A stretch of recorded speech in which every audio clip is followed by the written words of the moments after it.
May the name of the Lord be glorified. I thank God for this blessed time that God has given us to sit at His feet and behold His glory. Today's devotion and meditation, let us take Psalm 138. Psalm 138 and focus on God's goodness. This is one of the David Psalm proclaiming God's goodness to his faithful devotees. David always trusted God and depended on the sovereignty of God. David is the man after God's own heart. David wrote most of the Psalms while he was wandering in the wilderness. Why God allowed David to wander in the wilderness after he anointed him as a king? Because God wanted to teach David some good lessons, how to trust God and to show that he is with him all the time. From his own experience, David proclaimed that I love you, O Lord, my strength. The Lord is my rock and my fortress and my deliverer, my God, my strength in whom I will trust, my shield and the horn of my salvation, my stronghold. I will call upon the Lord who is worthy to be praised. So shall I be saved from my enemies. This is Psalm 18 1 to 3. What a proclamation about God.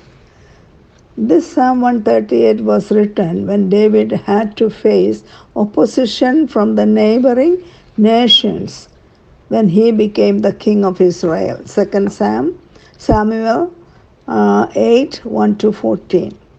It was God's eternal plan that David reign over Israel. David trusted God and prayed for God's help. He trusted for victory and defeated the enemy.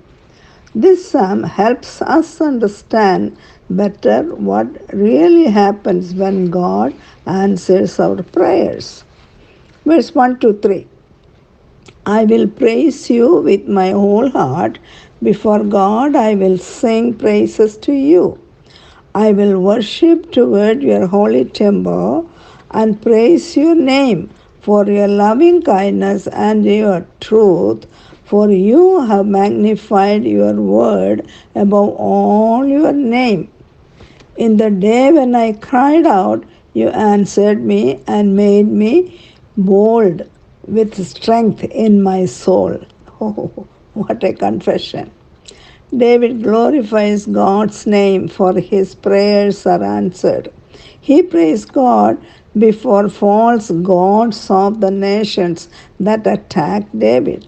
He proclaimed that his victories over his enemies' armies were God's victories. And David wanted Jehovah to have the praises and glory. He mentioned holy temple, that means the sanctuary that was applied to the tabernacle at Shiloh that time. When David prayed, he trusted God's promises and claimed them. He knew that God will answer above and beyond anything that he promised. That in Ephesians 3 19 and 20 says, now to him who is able to do exceedingly abundantly above all that we ask or think, according to the power that works in us. What a faithful and trustworthy God we have. To him be glory forever. Dear sisters, we need to have such a boldness that David had in the Lord. We have a Father who answers our prayers if we trust him and pray according to his will.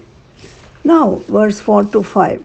All the kings of the earth shall praise you, O Lord, when they hear the words of your mouth.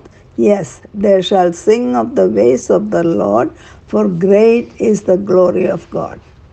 David's testimony of his answered prayers gives witnesses to the lost, that is, enemies. He proclaimed that Jehovah is not only higher than the gods of his enemies, he is also greater than their rulers. David prayed that the day would come when all the kings of the earth would hear God's word and praise the Lord for his promises to Israel. God's promise to Abraham and that the hope of Israel is the Messiah.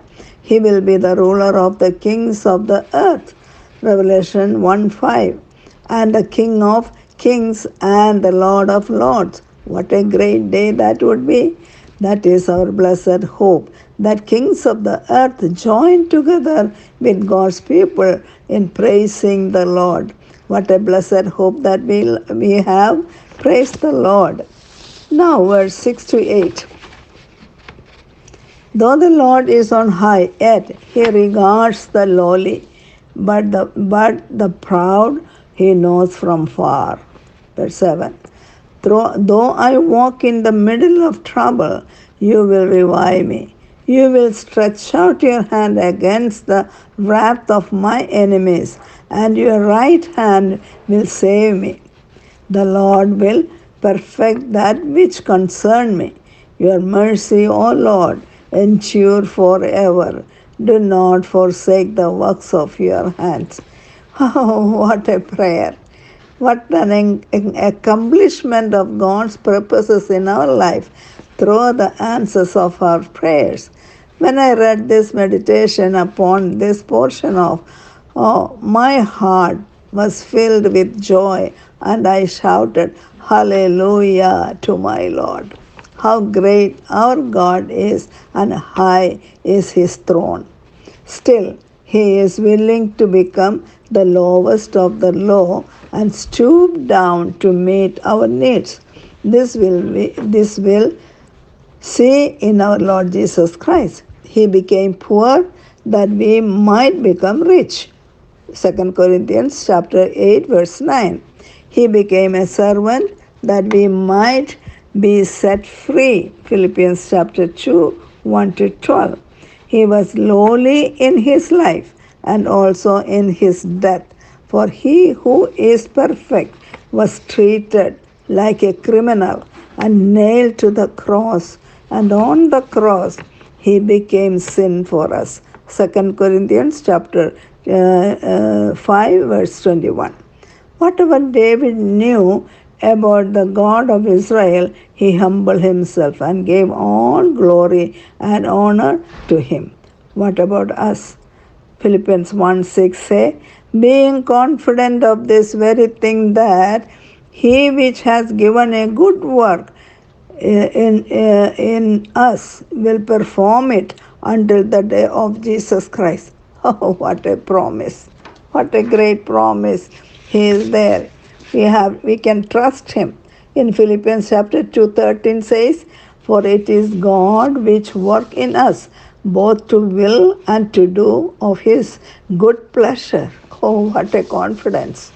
In Ephesians chapter 2:10 says, for we are his workmanship, created in Christ Jesus unto good works, which God has before ordained that we should walk in them. That is the duty that God has given to us. Now Ephesians 3:20. Now to him who is able to do exceedingly abundantly above all that we ask or think, according to the power that works in us, to him be glory in the church by Christ Jesus to all generations forever and ever. Amen. Dear sisters, when we consider our salvation, how much we need to thank God, praise him, and adore him. He will never forsake us. It has well been said that all purpose of prayer is not to get man's will be done on heaven, but to get God's will be done on earth. And this was demonstrated in David's life. And God wants us to be the same as David. Let this devotion help us to surrender our life to the perfect will of our Heavenly Father. He is able to carry us through. What a wonderful devotion. I praise God and I thank Him. Heavenly Father, thank you for your wonderful word of life. Thank you for speaking to us through your Holy Spirit. Help us to obey and live a life that worthy of your calling. In Jesus' precious name I pray. Amen.